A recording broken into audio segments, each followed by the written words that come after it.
One cause, just one, of 80% of your problems. Hey, we're Spirit on a Human Journey. We're here to fulfill a soul purpose and create something that's never been created before. So we just have challenges and difficulties in our life that happen, and we try to rationalize them with our five senses. We try to logically explain why did this happen, and we don't understand. And the more we try and understand mentally and emotionally of things that really can't be explained, that have no logical explanation, and we try to rationalize, man, we just go in a tailspin, right? And we hit these emotional depths because we're trying to understand something that there's no logical explanation for. And we get stuck in our mind, we get stuck in our emotion. Well, the Spiritual Science Research Foundation determined that 80% of our problems are on a spiritual dimension.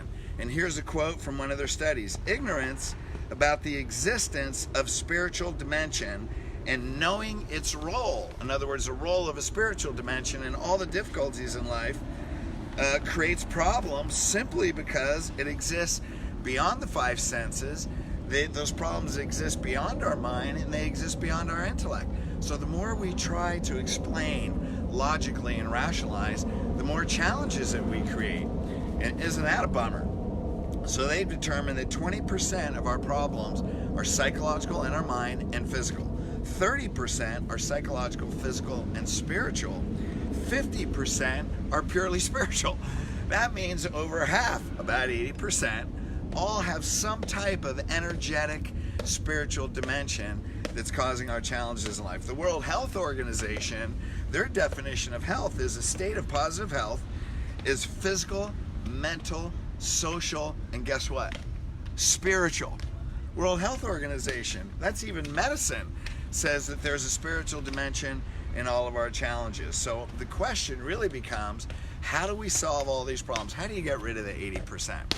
Well, I have two steps for you. Number one, take responsibility, because if we are a spirit on a human journey, what if we believe that we chose all of those challenges before we came in?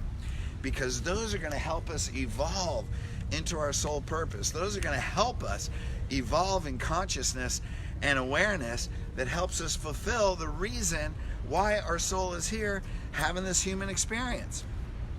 So just as a real life matter, my son, when he was 6, I came into his life. His father basically left his life. When he was 11, his mother passed.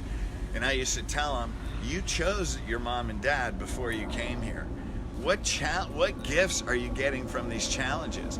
And we helped him totally reframe his life so he looked for the positive things. Now, when everybody said, oh, I'm so sorry you lost your mom, and everybody wanted to give him pity, yes, we gave him compassion, but we didn't give him pity. Did I train him? How do you use this to fulfill your purpose in life? And he became more empowered. So that's really the thing, is if when you take responsibility, then how can you look at the experience in your life and find the gift? Because when you find the gift, you get to get rid of the pain. When you find the gift, you bring in the joy. When you bring in joy, then you create healing. You not only get rid of the emotional pain, but you get rid of the physical pain, and your body actually heals the disease. So step one, take responsibility. You chose it. Step two, be comfortable not knowing. What's that mean? Our mind likes predictability. Our basic instinct is survival. So we want to know and make our life predictable. What's that mean? That all we know is what we have in the past. So we bring our past into our present. We project our past in the future because we want that to be predictable. So we have the pain and experience of our past. We have anxiety from our future, and all this is creating anxiety now. That is a spiritual dimension. So what is it? So when we don't know, then when we're comfortable with not knowing, we don't keep recreating what we've always created. Have you ever felt like, man, why am I stuck in this problem? Why did the same things keep happening all over again? Because you're taking your past, bringing your present, and you're trying to predict the future, bringing the anxiety in your present, and you keep repeating the same old patterns. Anybody besides me ever done this before, right? So look at Moses. Moses led the Jews out of Egypt. So here you have all these Jews. Now you're in the desert. Like, now what do we do? So people ask him, hey, Moses, where are we going to get food? I don't know. Where are we going to get water? I don't know. By the way, Moses, you're in the desert, right?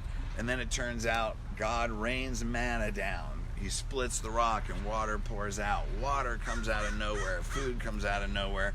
They're led by a pillar of fire. Noah is given the vision. You have to build an ark. Man, build an ark because the rain's coming.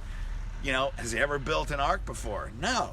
But that's a metaphor for what? Building your own business, following your soul purpose, building your family, doing things that you've never done before because you have faith and you're following a vision. So what's that action? It means take action, follow a plan, right? You follow your plan, you do your best where you're at, and then you're following divine guidance. And you know that God is directing your path. He's already ahead of you. And you follow divine guidance. When you do that, man, you open up the possibility of miracles. When you have faith and you're comfortable with uncertainty and you're ready to say, I don't know, that's when doors open. That's when unexpected things happen in your life. So who you are becomes more important than what you do. Who you are becomes more important than what you do. So when you have a challenge and people say, man, what are you going to do? And you're comfortable with saying, you know, right now, I don't know. But I do know the one who does know.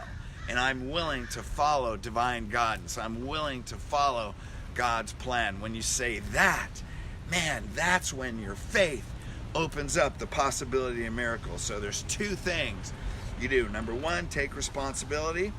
You chose all of it before you came here. Number two, be comfortable with not knowing. Because when you're comfortable with not knowing, the greater your faith, the greater your joy, the greater your healing, the greater your power, your power to create miracles. All right, you guys, thank you, love you, see you next week.